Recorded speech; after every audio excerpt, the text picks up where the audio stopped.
꾸준한 노력은 성공으로 이어질까? 노력만으로 안 되는 시기라는 인식은 사실일까? 이솝우와 개미와 배짱이에서는 근면 성실을 강조한다. 따뜻할 때 즐기지 않고 땀 흘리고 있는 개미를 향해 조롱을 하던 배짱이는 추운 겨울이 되자 비축해둔 음식이 없어 굶어 죽을 위기에 처한다. 내가 읽은 동화책에선 개미가 배짱이를 따뜻한 집 안으로 들여오고 배짱이는 자신의 나태함을 반성하며 끝나는데 혹자는 결국 배짱이가 죽는 결말의 책을 읽은 경우도 있는 것 같더라. 어쨌든 노력하지 않은 자는 위기에 처했을 때 문제가 생긴다는 교훈이다. 가톨릭에서 규정한 죄의 근원 7가지 중에 낙태가 포함되어 있다. 꾸준한 노력과 준비는 예로부터 추앙받고 요구되는 미덕이었다.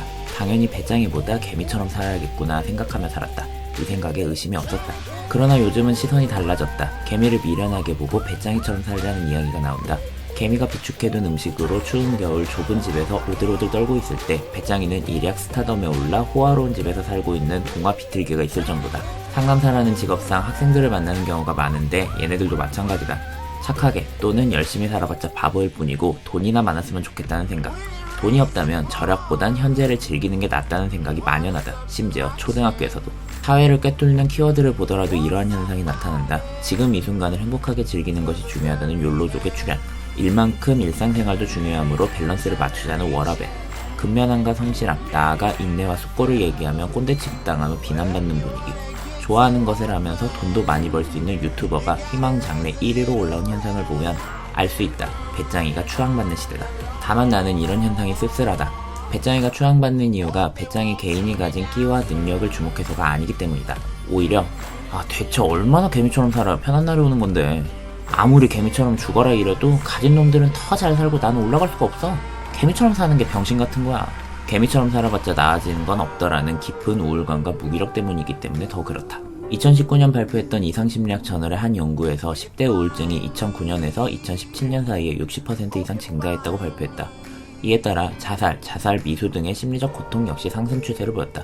과학이 발전하고 생활이 편해지고 있는데도 우울증이 늘어나는 건 무엇 때문일까? 나는 그 이유 중 하나가 상대적 박탈감이라고 생각한다.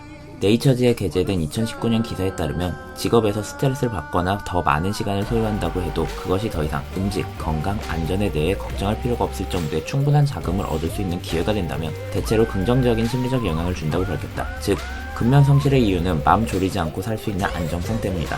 어제보다 오늘이 나을 거라는 희망이, 지금의 노력이 미래의 열매가 될 거라는 확신이 현재의 고생을 견디게 하는 원동력이 된다. 그런데 나아지는 건 없이 하루하루 노력만 해야 한다면? 그럼에도 불구하고 매일을 불안하게 살 것이 선명해질수록 우린 동기를 잃게 된다. 죽기 무서워서 연명하는 삶은 깊은 우울감을 가져온다. 이 우울감은 말한다. 개미처럼 사는 건 병신이라고.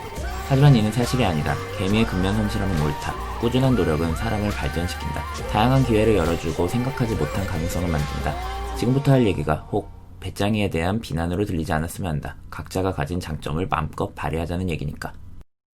반대심리연구소 사업을 시작하면서 대표로서의 역량 증진, 이를 효과적으로 알릴 수 있는 홍보 수단이 필요해졌다. 어떤 것을 할까 고민하며 심리학 관련 SNS를 많이 살펴보았다. 공감 코드와 만화를 접목시켜 대중적인 접근을 효과적으로 하는 분도 보였고, 심리학 초심자, 대중들에게 학술적으로 필요한 심리학 지식을 전달하는 체계적인 노력을 해오는 분도 있었다. 심리 상담의 오해를 풀기 위해 올려놓은 수많은 영상, 상담 이론에 대한 질비한 자료 등을 살펴보다 보니 이런 생각이 들었다.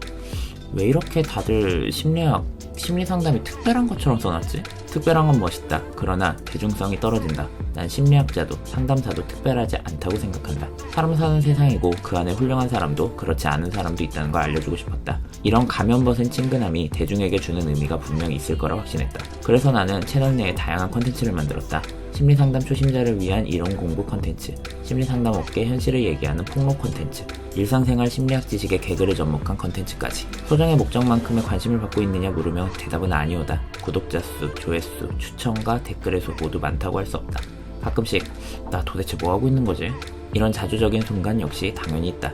나는 미련한 걸까? 많은 시간 쏟으면서도 이렇다 할 반향을 일으키지 못하는 컨텐츠를 계속하면서 시간 낭비하고 있는 사람일까? 그러나 회차를 쌓아갈수록 채널의 구독자가 늘어난다. 댓글을 꾸준히 달아주는 고정 구독자도 생기고 응원하는 댓글도 멤버십 가입자까지 생긴다.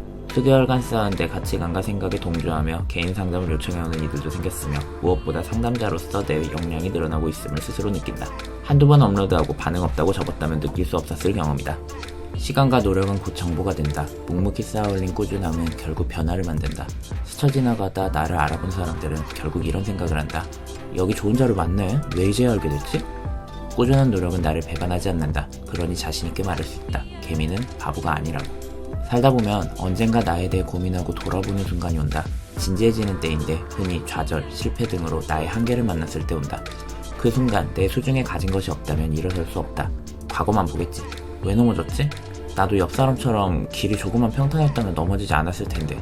내가 넘어진 건 부모 탓이야, 친구 탓이야, 사회와 국가 탓이야. 그러나 수중에 다양한 것을 갖고 있는 사람들은 진지함을 통해 사고의 전환을 한다. 그리고 일어서서 나아간다. 다시 나아가는 한 걸음은 예전의 걸음보다 훨씬 성숙하고 굳건하다. 우린 그것을 성장이라 부른다. 여러분의 손에는 얼마나 많은 아이템이 있는가? 아이템을 모으려 노력한 적이 있는가? 처음부터 없다고, 아니면 내 능력과 환경으로는 잡을 수 없다고 지레 포기하진 않았는가 생각해보자. 꾸준한 유튜브 업로드는 나의 가치관을 다시 한번 증명하였다. 그래서 무척 기쁘고 자축 중이다. 묵묵히 쌓아 구독자 10,000명이 되면 1000명대는 생각도 못했을 만큼 커다란 변화와 성장이 있을 거라 확신한다. 당신의 방향이 있다면 그 방향으로의 무언가를, 방향을 찾지 못했다면 굳이 그런 거 생각 말고 그 어떤 것이라도 일단 해봤으면 좋겠다. 첫째, 어떤 거라도 괜찮으니 처음부터 성공할 생각 버리고. 둘째, 남들의 인정보단 스스로의 소소한 변화에 초점을 기울이고. 셋째, 주변의 비난은 뻔뻔하게, 비판은 겸허하게 의견을 조율하며. 넷째, 의무가 아닌 의미를 찾기 위해 끊임없이 내적으로 동기를 잃지 않으며. 사회에 만연한 무기력증에 무척 마음이 아프다. 나를 찾기 위한 고민조차 쓸데없는 고민으로 치부해버리는 바쁜 세상이 만든 끔찍한 혼종이다.